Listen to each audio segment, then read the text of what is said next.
ನಮಸ್ಕಾರ ಸ್ನೇಹಿತರೆ, ನಮ್ಮ ಮೋಟಿವೇಶನಲ್ ಸೌರಭ್ ಯೂಟ್ಯೂಬ್ ಚಾನಲ್ಗೆ ಸ್ವಾಗತ. ನೀವಿನ್ನೂ ನಮ್ಮ ಚಾನಲ್ಗೆ ಹೊಸಬರಾಗಿದ್ದರೆ ಈಗಲೇ ನಮ್ಮ ಚಾನಲ್ ಅನ್ನು ತಪ್ಪದೇ ಸಬ್ಸ್ಕ್ರೈಬ್ ಮಾಡಿ ಮತ್ತು ಬೆಲ್ ಬಟನ್ ಅನ್ನು ಕ್ಲಿಕ್ ಮಾಡುವುದನ್ನು ಮರೆಯಬೇಡಿ. ಬದುಕಿನ ಹಾದಿಯಲ್ಲಿ ನಾವೆಲ್ಲರೂ ಒಂದಲ್ಲ ಒಂದು ದಿನ ಒಂದು ವಿಚಿತ್ರವಾದ ಕತ್ತಲೆಯ ಕೋಣೆಯಲ್ಲಿ ಬಂದು ನಿಲ್ಲುತ್ತೇವೆ. ಸುತ್ತಲೂ ನಿಶ್ಶಬ್ದ, ಎದೆಯೊಳಗೆ ಅತಿಯಾದ ತಳಮಳ, ಕಣ್ಣುಗಳಲ್ಲಿ ಧಾರಾಕಾರವಾಗಿ ಹರಿಯುವ ಕಣ್ಣೀರು ಮತ್ತು ಇಡೀ ಮನಸ್ಸನ್ನು ಆವರಿಸಿರುವ ಕೇವಲ ಒಂದೇ ಒಂದು ಯಾತನಾಮಯ ಪ್ರಶ್ನೆ: ನಾನೇಕೆ ಸೋತೆ? ಹೌದು ಸ್ನೇಹಿತರೆ, ಸೋಲು ಎನ್ನುವುದು ಕೇವಲ ಒಂದು ಸಾಮಾನ್ಯ ಪದವಲ್ಲ. ಅದೊಂದು ನಮ್ಮ ಇಡೀ ಅಸ್ತಿತ್ವವನ್ನೇ ನಡುಗಿಸುವ ನಿಶ್ಶಬ್ದ ಬಿರುಗಾಳಿ. ಅದು ನಮ್ಮ ಆಸೆಗಳನ್ನು, ನಮ್ಮ ಆಕಾಶದಷ್ಟಿದ್ದ ಕನಸುಗಳನ್ನು, ನಮ್ಮ ಅಚಲವಾದ ಆತ್ಮವಿಶ್ವಾಸವನ್ನು ಒಂದೇ ಒಂದು ಕ್ಷಣದಲ್ಲಿ ಪುಡಿಪುಡಿ ಮಾಡಿಬಿಡುವ ಕ್ರೂರ ಶಕ್ತಿಯನ್ನು ಹೊಂದಿದೆ. ನಾವು ಇಡೀ ಜೀವಮಾನ ಪಟ್ಟ ಶ್ರಮ, ಹಗಲಿರುಳು ಕಣ್ಣಿಗೆ ಎಣ್ಣೆ ಬಿಟ್ಟುಕೊಂಡು ಕಂಡ ಸುಂದರ ಕನಸುಗಳು ಎಲ್ಲವೂ ಒಂದೇ ಒಂದು ಕ್ಷಣದಲ್ಲಿ ಕಣ್ಣೆದುರೇ ಮಣ್ಣುಪಾಲಾದಾಗ ಆಗುವ ಆ ಆಳವಾದ ನೋವಿದೆಯಲ್ಲ, ಅದನ್ನು ವರ್ಣಿಸಲು ಈ ಜಗತ್ತಿನ ಯಾವುದೇ ಸಾಹಿತ್ಯದಲ್ಲೂ ಪದಗಳೇ ಸಿಗುವುದಿಲ್ಲ.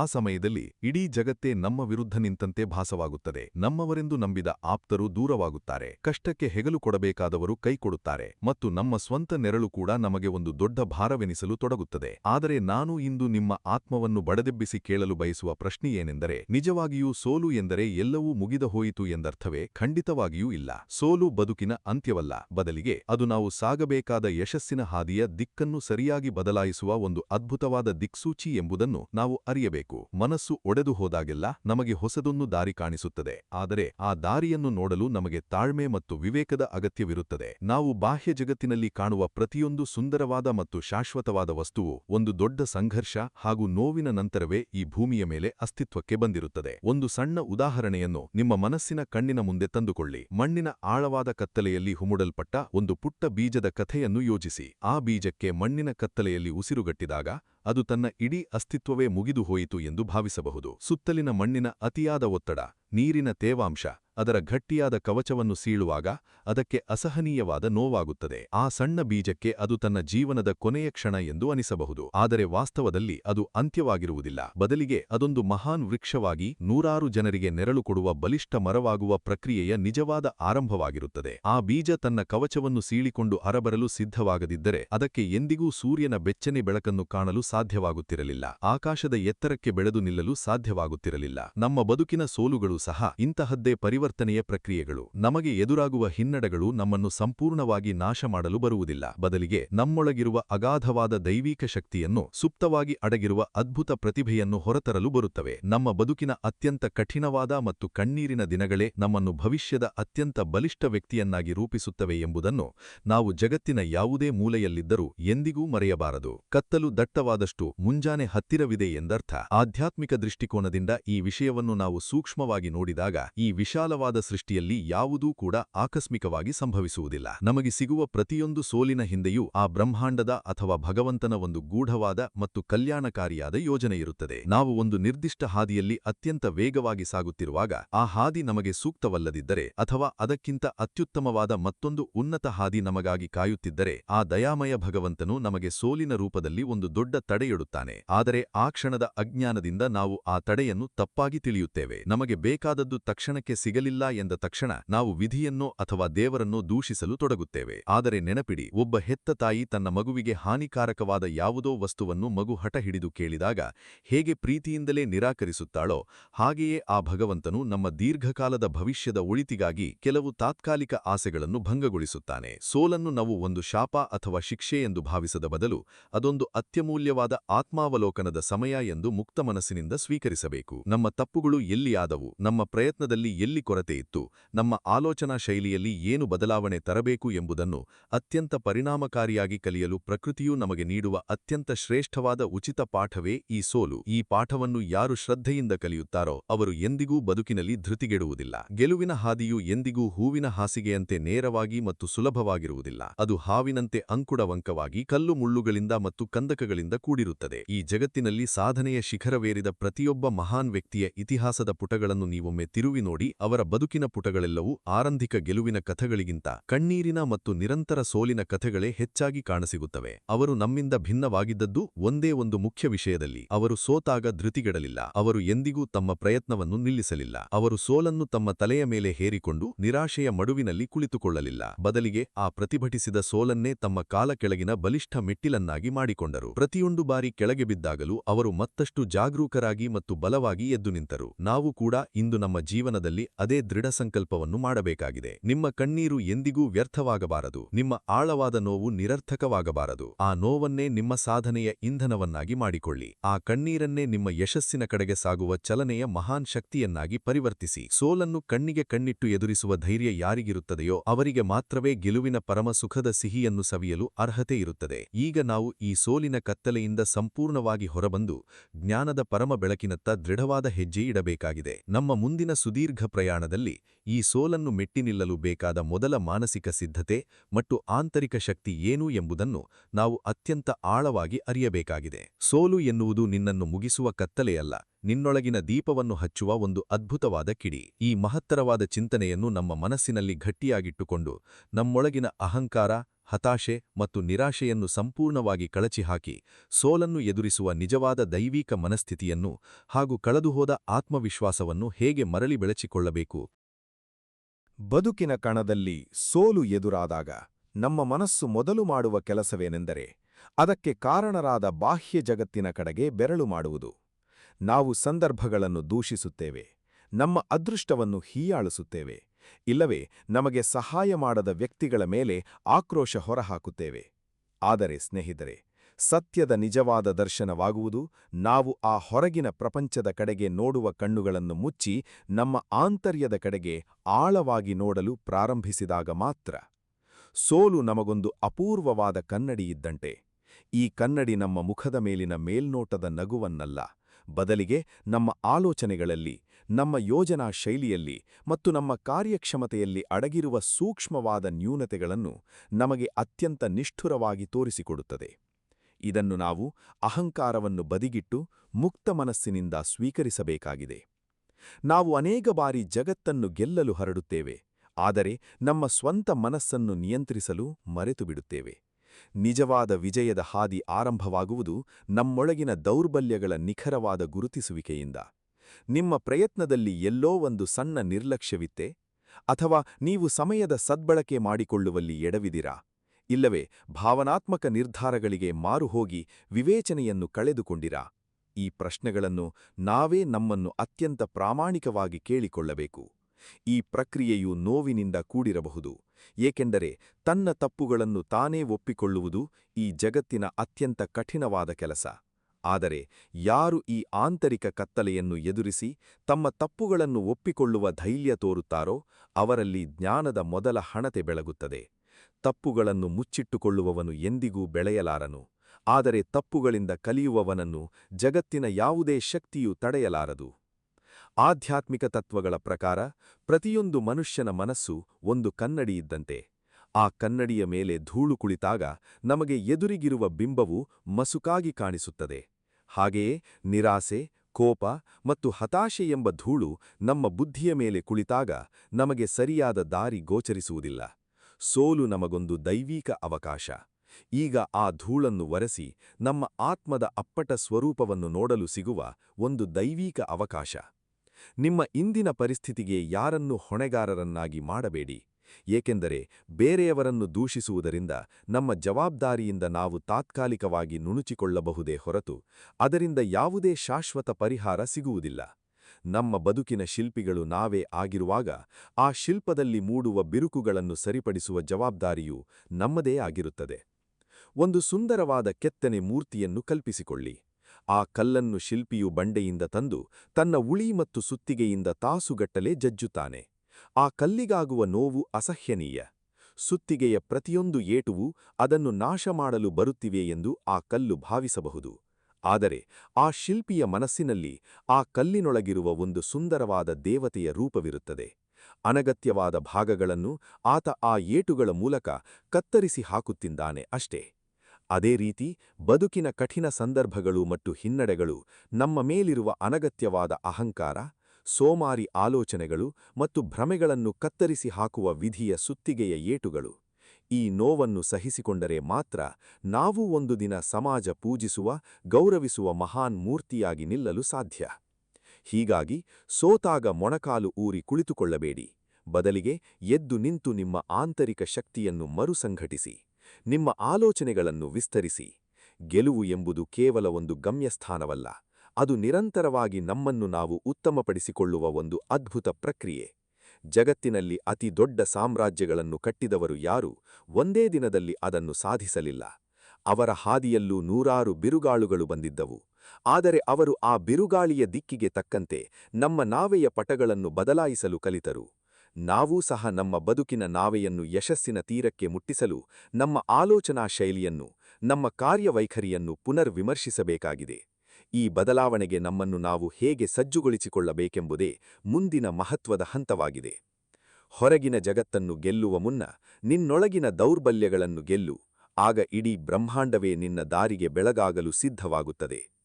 ನಿಮ್ಮ ಮನಸ್ಸಿನ ಈ ಆಳವಾದ ಆತ್ಮಾವಲೋಕನವು ಪೂರ್ಣಗೊಂಡ ನಂತರ ನಮ್ಮ ಮುಂದಿರುವ ಅತ್ಯಂತ ಪ್ರಮುಖವಾದ ಸವಾಲೆಂದರೆ ನಮ್ಮ ದಿನನಿತ್ಯದ ಬದುಕಿನಲ್ಲಿ ನಾವು ಅಳವಡಿಸಿಕೊಳ್ಳಬೇಕಾದ ಶಿಸ್ತು ಮತ್ತು ಹೊಸ ಯೋಜನೆಗಳು.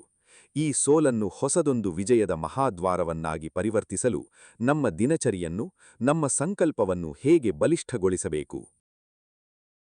ಬದುಕಿನ ಯುದ್ಧರಂಗದಲ್ಲಿ ಕೇವಲ ಯುದ್ಧ ಮಾಡುವ ಉತ್ಸಾಹವಿದ್ದರೆ ಸಾಲದು.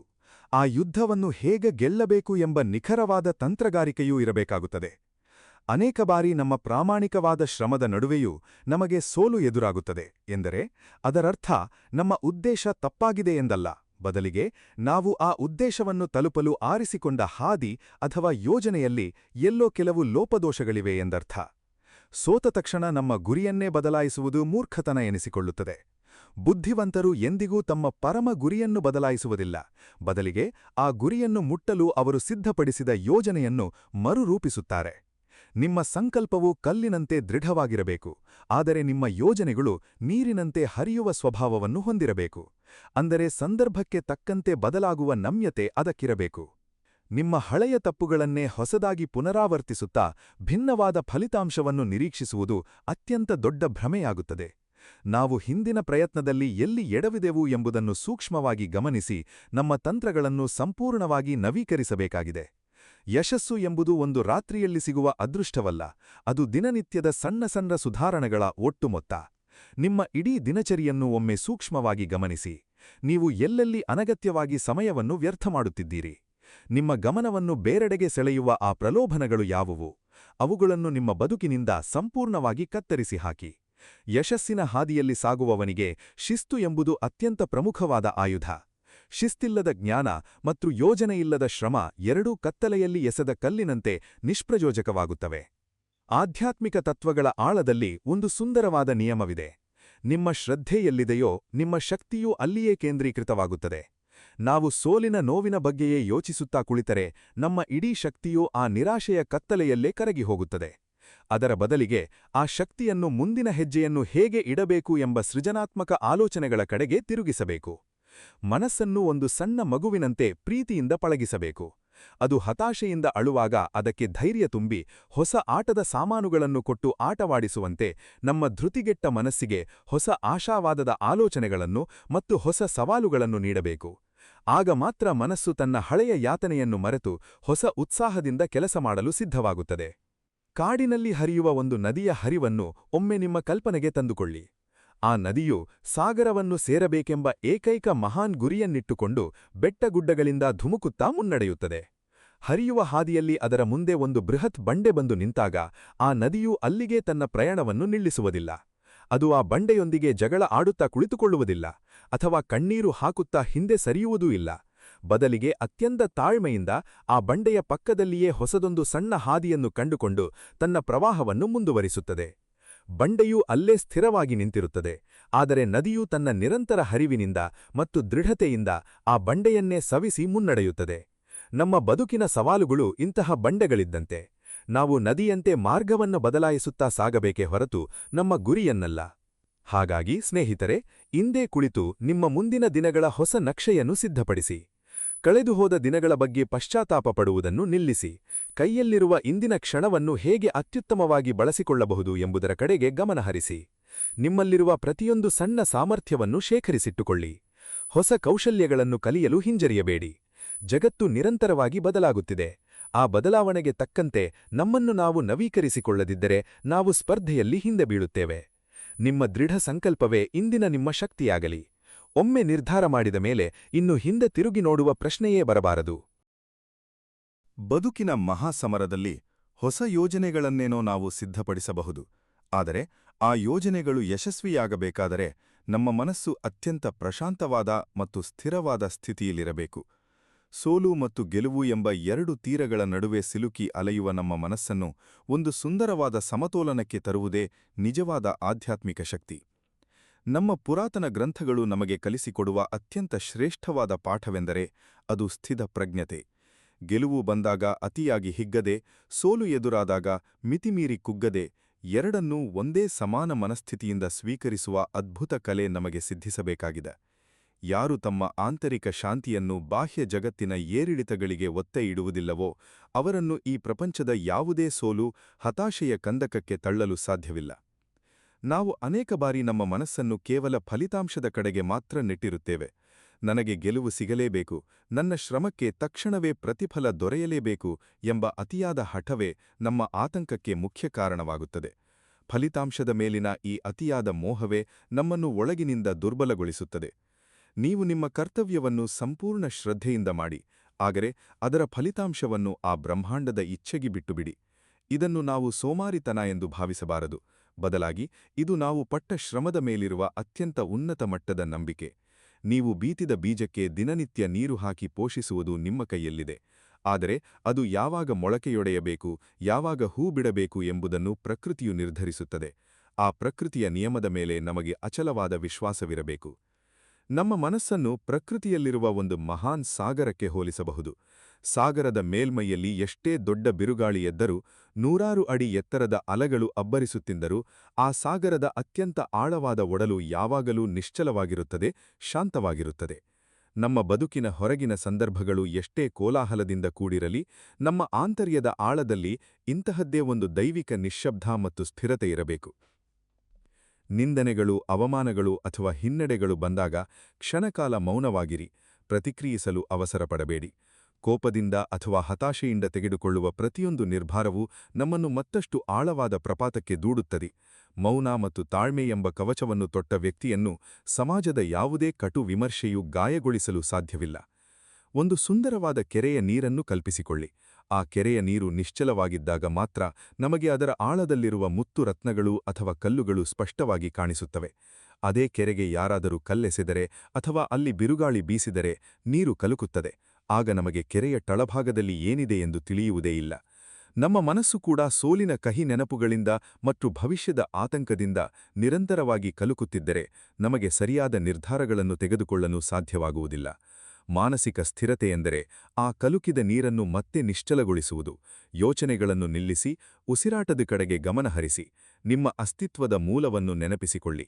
ನೀವು ಕೇವಲ ಈ ದೇಹ ಅಥವಾ ತಾತ್ಕಾಲಿಕ ಆಲೋಚನೆಗಳಲ್ಲ, ನೀವು ಅದಕ್ಕಿಂತ ಮಿಗಿಲಾದ ಅಪಾರ ಶಕ್ತಿಯುಳ್ಳ ದಿವ್ಯ ಚೈತನ್ಯ. ಹಾಗಾಗಿ ಸ್ನೇಹಿತರೆ, ಇಂದಿನಿಂದಲೇ ನಿಮ್ಮ ಮನಸ್ಸನ್ನು ಸ್ಥಿರತೆಯ ಕಡೆಗೆ ಮುನ್ನಡೆಸಿ.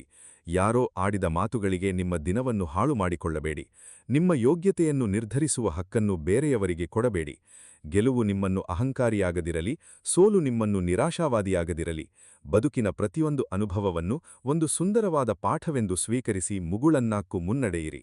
ಈ ರೀತಿಯ ಮಾನಸಿಕ ಸ್ಥಿರತೆಯನ್ನು ಸಾಧಿಸಿದಾಗ ನಮ್ಮ ಸೃಜನಶೀಲತೆ ಮತ್ತು ದೈಹಿಕ ಶ್ರಮವು ನೂರ್ಮಡಿಯಾಗಿ ಹೆಚ್ಚಾಗುತ್ತದೆ. ಈ ಸ್ಥಿರತೆಯ ಬೆಂಬಲದೊಂದಿಗೆ ನಾವು ನಮ್ಮ ಬದುಕಿನಲ್ಲಿ ಕಠಿಣ ಪರಿಶ್ರಮ ಮತ್ತು ಶ್ರದ್ಧೆಯನ್ನು ಹೇಗೆ ಅತ್ಯುನ್ನತ ಮಟ್ಟಕ್ಕೆ ಕೊಂಡೊಯ್ಯಬೇಕು. ಮಾನಸಿಕ ಸ್ಥಿರತೆಯ ಭದ್ರವಾದ ಬುನಾದಿಯನ್ನು ಹಾಕಿದ ನಂತರ ನಮ್ಮ ಇಡೀ ಗಮನವು ನಿರಂತರವಾದ ಮತ್ತು ಶ್ರದ್ಧಾಪೂರ್ವಕವಾದ ಕಾರ್ಯದ ಕಡೆಗೆ ಹರಿಯಬೇಕಾಗುತ್ತದೆ.